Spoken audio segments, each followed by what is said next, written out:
सबको जय यीशु की। आज के दिन में फिर एक बार आप सबों से प्रभु का वचन बांटते हुए आप सबों से मुलाकात हो रही है। ये मेरे लिए सौभाग्य की बात है। आप में से तमाम लोग शायद हमको नहीं जानते हैं और हम नहीं जानते हैं आपको, लेकिन एक बात स्पष्ट है, हम यीशु के हैं और आप भी यीशु के हैं।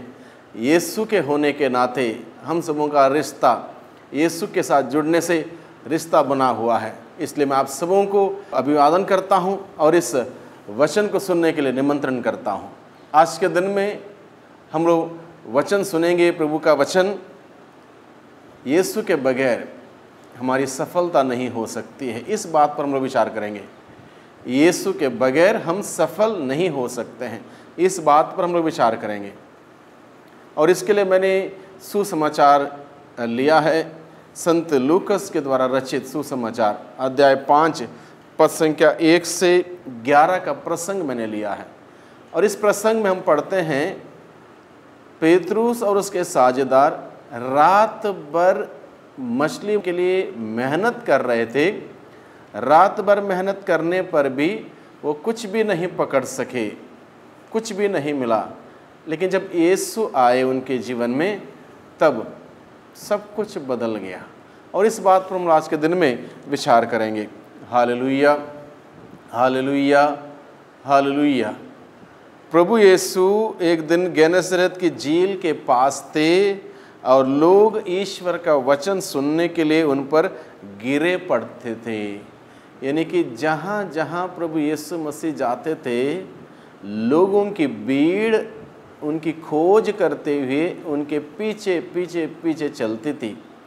और एक मकसद यहाँ पर यह है लोगों का यीशु के पीछा करने का। यीशु का वचन सुनना उनके लिए बहुत अच्छा लगता था, इसलिए लोग भीड़ के भीड़ यीशु का वचन सुनने के लिए जाते थे। और इस प्रसंग में हम देखते हैं, गेनेसरेत की झील के किनारे का प्रसंग, लोग वचन सुनने के लिए उन पर गिरे पड़ते हैं, यानी कि टूट पड़ते हैं। इसका अर्थ यह है, वचन सुनने के लिए धक्का मुक्की लगा के और आगे और आगे और आगे आने का प्रयास करते हैं। शायद इसलिए लोगों को पता था कि हम वचन सुनेंगे, ईश्वर का वचन सुनने के बाद अपने अपने काम धाम करेंगे, अपनी अपनी जिम्मेदारियों को निभाएंगे, अपने अपने कर्तव्यों को पूरा करने का प्रयास करेंगे, तो हम सभी सफल हो पाएंगे। शायद ये बात लोगों के मन में थी, इसलिए लोग क्या करते हैं, भीड़ के भीड़ ईश्वर का वचन सुनने के लिए आते हैं और यीशु पर गिरे पड़ते हैं। Hallelujah, hallelujah, hallelujah. तो लोग यीशु पर गिरे पड़ते हैं। हम लोग सुनते हैं, हमारे देश के बहुत सारे ऐसे इलाके हैं जहाँ लोग सुबह से शाम तक अपने दफ्तर में जाते हैं, अपने ऑफिस में जाते हैं, अपने अपने जगह पर कामकाज करने के लिए जाते हैं। उनमें से बहुत सारे लोगों के बारे में मैंने सुना है और मैंने कहीं जगह पर देखा भी है, लोग सुबह सुबह मिस्सा बलिदान के लिए आते हैं।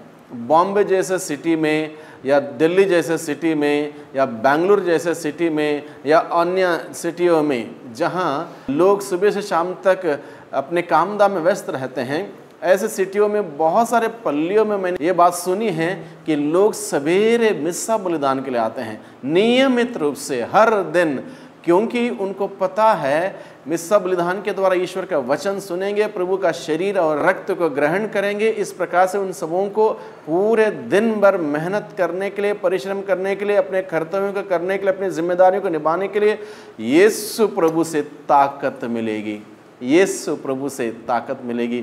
उनको ये बात पता है शायद, इसलिए नियमित रूप से प्रभु को ग्रहण करने के लिए, संस्कार के द्वारा उसके वचन को सुनने के लिए हर दिन मिस्सा बलिदान में आते हैं। और यहाँ पर हम देखते हैं, गेनेसरेत की झील के किनारे भी शायद यही बात रही होगी।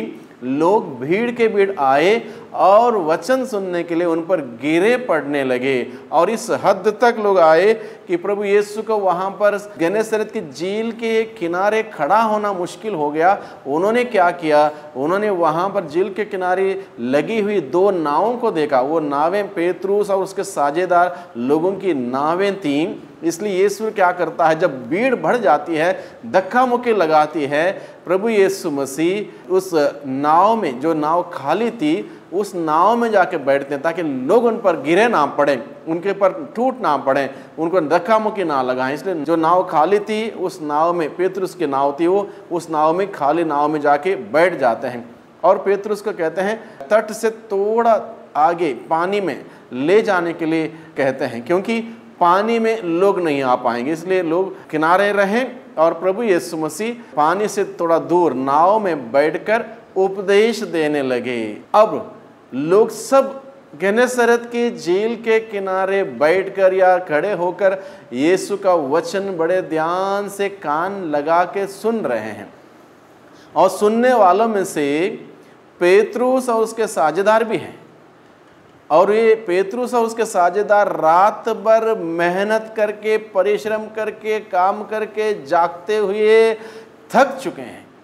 नींद उनको आ रही है, शरीर में थकावट है, परेशान है, वो कुछ भी हासिल नहीं हुआ, एक छोटी मछली भी उनको नहीं मिली, सब कुछ शून्य, कुछ भी हासिल नहीं हुआ। निराशा उनके जीवन में थी और उस निराशा में वो अपने जाल मरम्मत कर रहे थे और घर जाने की तैयारी कर रहे थे। इस दौरान जब प्रभु यीशु मसीह वचन सुना रहे थे, उन्होंने वचन सुना, वचन सुनते रहे, सुनते रहे, सुनते रहे, सुनते रहे। और यहाँ पर लिखा है, उस समय उन्होंने झील के किनारे लगी 2 नावों को देखा, मछुए उन पर से उतरकर जाल धो रहे थे। ईसा ने सिमोन की नाव पर सवार होकर उसे किनारे से कुछ दूर ले चलने के लिए कहा। इसके बाद वे नाव पर बैठे हुए जनता को शिक्षा दे रहे थे। अब उपदेश सुनाने के बाद, उपदेश समाप्त करने के बाद उन्होंने सिमोन से कहा, नाव गहरे पानी में ले चलो और मछलियां पकड़ने के लिए अपने जाल डाल दो। अब प्रभु ने अपना वचन सुनाया, सबने वचन सुना। वचन सुनाने के बाद प्रभु यीशु मसीह अब सिमोन से कहता है, अब नाव गहरे पानी की ओर ले चलो। और गहरे पानी की ओर पेतरुस ले चलता है, क्योंकि प्रभु ने कहा गहरे पानी को ले चलो और मछली पकड़ने के लिए जाल डाल दो। पेतरुस पूछ सकता था वहां पर, आप क्या जानते हैं मछली के बारे में? मैं तो इतने सालों से मछली मारता आया हूँ, मछली का तजुर्बा जो मुझे है, अनुभव जो मुझे है, आपको क्या अनुभव है? पेतरुस सवाल कर सकता था। पेतरुस कह सकता था, अब मैं कुछ भी नहीं करने वाला हूँ, मैं थक चुका हूँ, मेरे साथी लोग थक चुके हैं, अब हम कुछ भी नहीं करने वाले हैं। वो बहस कर सकता था, वो मना कर सकता था। लेकिन देखिए पेतरुस क्या बोलता है, मना नहीं करता है, बहस नहीं करता है, सवाल नहीं करता है। पेतरुस क्या बोलता है? सिमोन ने उत्तर दिया, गुरुवर, रात भर मेहनत करने पर भी हम कुछ नहीं पकड़ सके, परंतु आपके कहने पर मैं जाल डालूंगा। अब सिमोन पेतरुस उत्तर क्या देता है? देखो, रात भर हम लोगों ने मेहनत की, रात भर मेहनत करने पर भी हम कुछ भी नहीं पकड़ सके, फिर भी आपके कहने पर मैं जाल डालूंगा। कहाँ पर जाल डालूंगा? आपके कहने पर। आपके कहने पर यानी कि आपके वचन पर, आपके आदेश पर, आपके हुक्म पर मैं जाल डालूंगा, क्योंकि ये आपने कहा है। इसका अर्थ यह है, पेतरुस का पता है कि मछली नहीं मिलती है दिन में, मछली का उचित समय है रात। इसलिए वो कहता है, रात भर मेहनत करने पर भी हम कुछ नहीं पकड़ सके। लेकिन दिन में पेतरुस का कहने का अर्थ शायद ये है, मुझे पता है कि दिन में मछली नहीं मिलती है, लेकिन आपके कहने पर मैं जाल डालूंगा। यानी कि पेतरुस ने वहां पर प्रभु के बातों पर विश्वास किया, प्रभु की बातों को माना और विश्वास के साथ उसने कार्य किया। इसलिए कहता है, आपके कहने पर मैं जाल डालूंगा। उसके बाद बाइबल बताता है, ऐसा करने पर बहुत अधिक मछलियां फंस गईं। कैसा करने पर? यीशु ने जैसा कहा वैसा करने पर, यीशु ने जैसा कहा वैसे करने पर बहुत अधिक मछलियां फंस गईं। प्रभु यीशु ने काना नगर में पहला चमत्कार किया था और उस वक्त माता मरियम ने प्रभु यीशु के पास जाके कहा था, उन लोगों के पास अंगूरी नहीं रह गई है। तो प्रभु ने उत्तर दिया, बद्रे इससे मुझको क्या, आपको क्या, अंगूरी नहीं रह गई है, ये हमारी जिम्मेदारी थोड़ी है। लेकिन माँ मरियम विश्वास करते अपने बेटे पर, विश्वास करते हुए अपने बेटे के शिष्यों से कहती है, जो कुछ वो तुमसे कहता है वही करना। और वहाँ पर वही करने पर पानी दाग के रस में बदल जाता है। अब पेतरुस ने वही किया जो कुछ उसने कहा। पेतरुस और उसके साझेदार लोगों ने यही किया जो कुछ प्रभु यीशु ने कहा। प्रभु यीशु ने कहा, मछली के लिए नाव गहरे पानी की ओर ले चलो और जाल डालो। इसलिए पेतरुस कहता, रात भर मेहनत करने पर भी हम कुछ नहीं पकड़ सके, परंतु आपके कहने पर मैं जाल डालूंगा, क्योंकि ये आपने कहा है, इसलिए मुझे विश्वास है ये काम होगा, ये काम सफल होगा और हम सभी सफल हो जाएंगे। हम निराश हैं, हम निराश नहीं रहेंगे, हम आशावादी बन जाएंगे, क्योंकि आपने कहा है, इसलिए आपके कहने पर मैं मेहनत करूंगा, आपके कहने पर मैं जाल डालूंगा। Hallelujah, hallelujah. इस प्रकार से पेतरुस प्रभु यीशु की बात मान लेता है, जैसे कहा वैसा ही करता है। इसलिए कहता है, ऐसा करने पर बहुत अधिक मछलियां फंस गईं और उनका जाल फटने को हो गया। बहुत मछलियां फंस गईं। पेतरुस ने कोई सवाल नहीं किया, सिर्फ सुना, विश्वास किया, उसके अनुसार कार्य किया। तब जाके इतनी ज़्यादा मछलियां फंस गईं कि जाल फटने को हो गया। हम समझ सकते हैं कितनी मछलियां मिली होंगी, वो भी बड़ी बड़ी मछलियां मिली होंगी, क्योंकि पेतरुस ने जैसे प्रभु ने कहा वैसे कार्य किया। प्रभु के वचनों को सुना, वचनों को सुनने के बाद उसमें विश्वास किया, विश्वास करने के बाद कार्य किया। 3 बातें यहाँ पर हैं। पेतरुस ने और उसके साझेदारों ने ईश्वर का वचन सुना सबसे पहले। दूसरी बात, ईश्वर का वचन सुनने के बाद उस पर विश्वास किया। तीसरी बात, वचन जैसे कहा गया है वैसे ही उन्होंने कार्य किया, वचन के अनुसार कार्य किया। तब जाके चौथी बात है, वह पुरस्कार, वह चमत्कार क्या होता है। इतनी ज़्यादा मछलियाँ फंस गईं कि वो संभाल नहीं पाए। उन्होंने क्या किया, उन्होंने दूसरी नाव के अपने साथियों को इशारा किया कि आकर हमारी मदद करो। इतनी मछलियां फंस गई, वो संभाल नहीं पाए। उन्होंने इशारा किया, आओ भाई, बहुत सारी मछलियां फंसी हुई हैं, आ जाओ हमारी मदद करो। और वे आए और उन्होंने दोनों नावों को मछलियों से इतना भर लिया कि नावें डूबने को हो गईं। यानी कि इतनी मछलियां, बहुत बड़ा चमत्कार हुआ जो कि पेतरुस और उसके साझेदार के साथ नहीं हुआ था मेहनत करने पर भी। अब यीशु के आने से चमत्कार होता है। यीशु के आने से उनकी मायूसी समाप्त हो जाती है। यीशु के आने से खाली नाव भर जाती है। यीशु के आने से खाली जाल भर जाता है मछलियों से। यीशु के आने से उनका दिल मायूस हो चुका था, खाली था, निराशा थी, खुशियों से भर जाती है। यीशु के आने से सब कुछ बदलता है।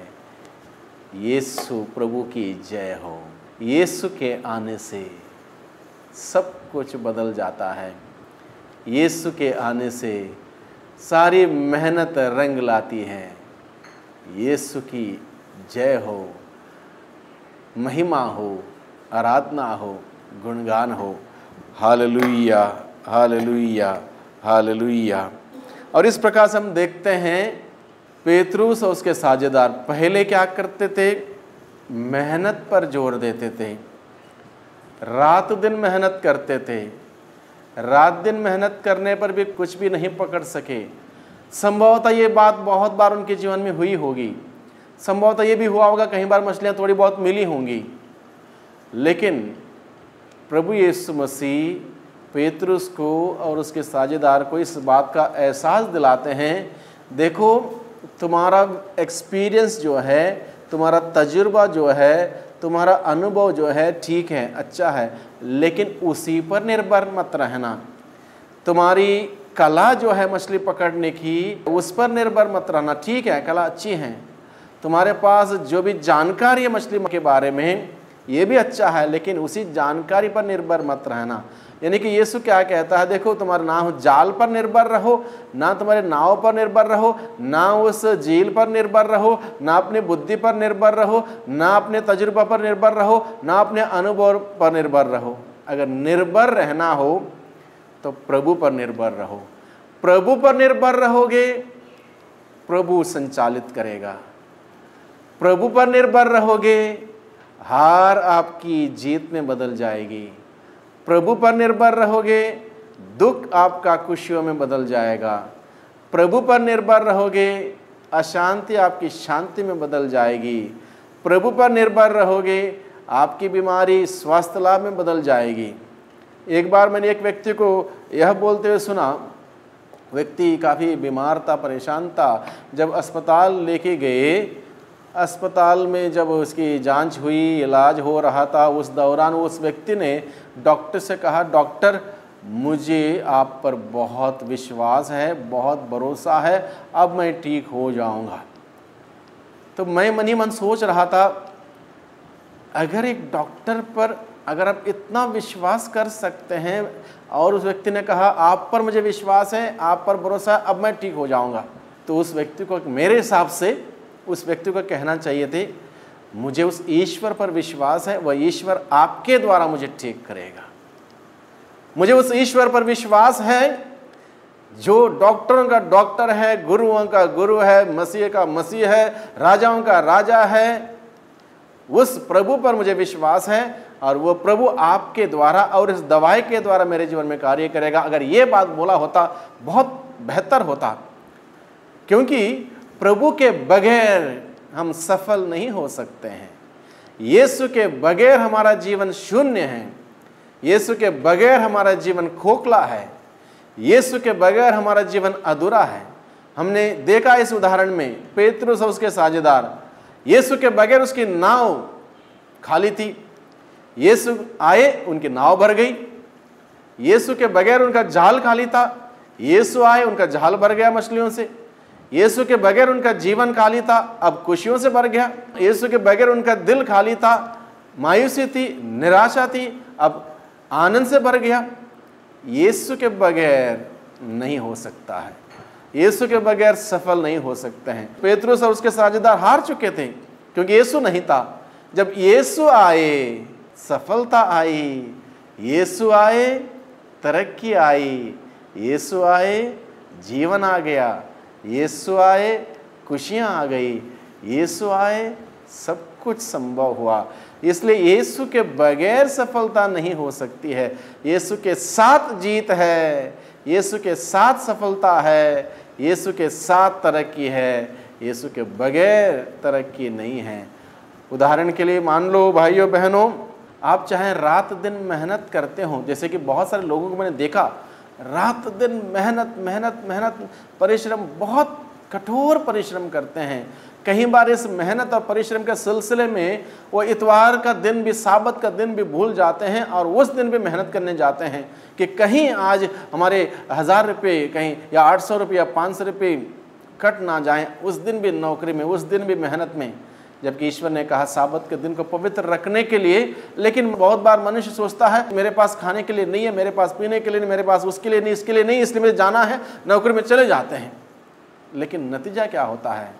जब हम नौकरी को ईश्वर बना के वहाँ महत्व देते हैं और मेहनत को, परिश्रम को महत्व देते हुए प्रभु को जरा किनारा कर देते हैं, प्रार्थना किनारा कर देते हैं, मिस्सा बलिदान किनारा कर देते हैं, अन्य हमारी आध्यात्मिक क्रियाकलाप किनारा कर देते हैं, धीरे धीरे हम लोग ईश्वर से दूर चले जाते हैं।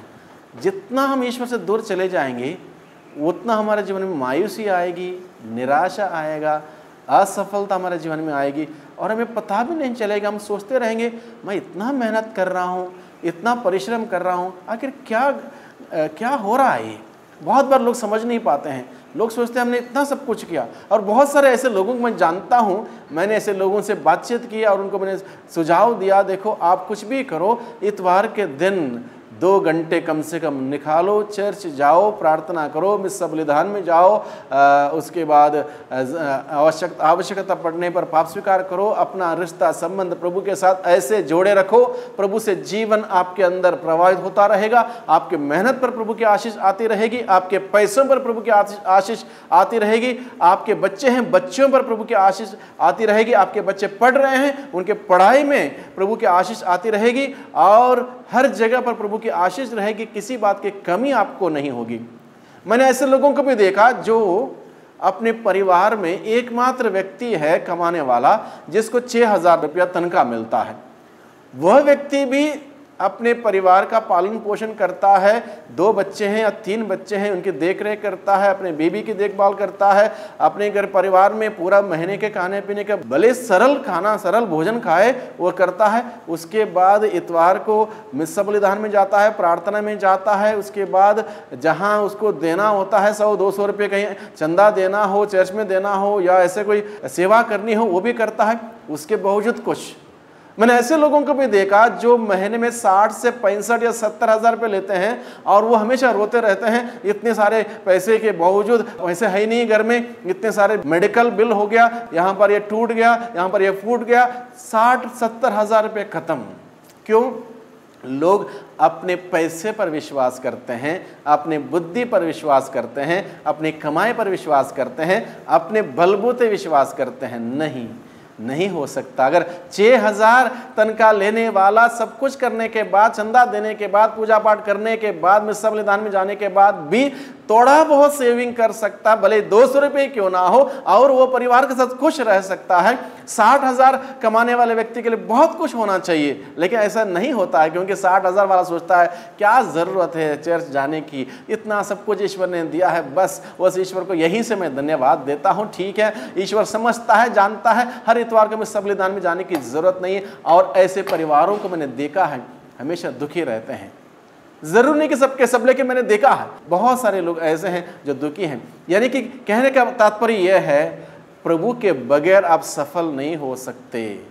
पैसे आपको सफल नहीं बनाएंगे, बड़ा पद आपको सफल नहीं बनाएगा। बहुत सारे लोगों के मन में यह विचार है सरकारी नौकरी मिल जाएगी सब ठीक चलेगा। नहीं, प्रभु की आशीष रहेगी सब ठीक चलेगा।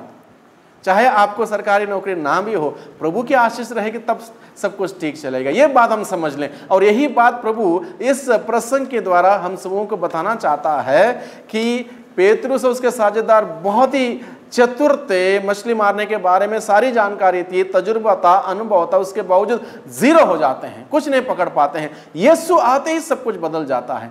इसलिए हम यह कार्य करें, यीशु का वचन नियमित रूप से सुने, पढ़ें, उस पर विश्वास करें, यीशु पर, यीशु के वचन पर दृढ़ विश्वास करें, अटल विश्वास करें। तीसरा, उस वचन के अनुसार जीवन बिताएं, उसके अनुसार कार्य करें।